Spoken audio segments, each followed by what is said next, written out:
This example asks us to find the equivalent of 62 whole number 3/8 in base 10 in base 2.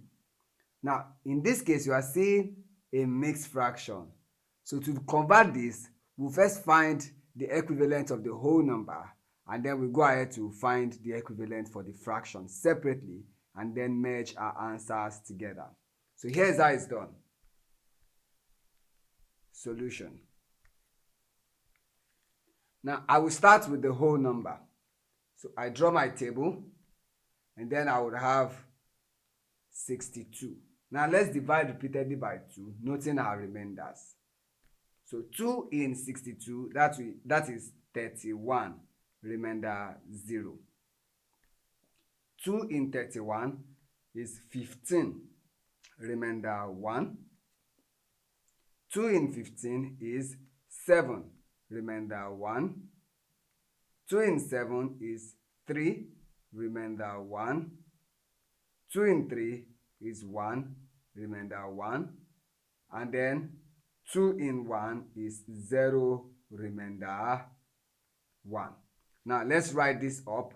That is 62 is in base 10 is 1 1 1 1 1 0 base 2. Now let's get to the fraction part. We have 3/8. So to convert this, we will first find the equivalent of 3 base 10 and the equivalent of 8 base 10. Now for 3, when we divide by 2, we would have 1, remainder 1, and then 2 in 1 is 0, remainder 1. That is what we have here is 1 1 base 2. And then for 8, when we divide by 2, we would have 4, remainder 0. 2 in 4 is 2, remainder 0. 2 in 2 is 1, remainder 0. And then 2 in 1 is 0, remainder 1. That tells us that 3/8 is equivalent to 1 1 over 1 0 0 0. Because here our answer is 1 0 0 0 base 2. Now we can write this in decimal if we want, or we combine our answers putting this fraction beside this. But I prefer it in decimal, so that is when we divide this, we then have 0.011. Just take note that when you have 3 zeros here, it means that we are supposed to have 3 digits after the decimal point. So that is why we have 0.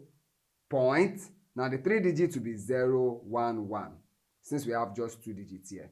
So now when we combine everything together, our 62 whole number 3/8 base 10 is then equivalent to 1 1 1 1 1 0 point. Now after the decimal point here, we have 0 1 1 base 2. And that's the solution to this problem. Thank you.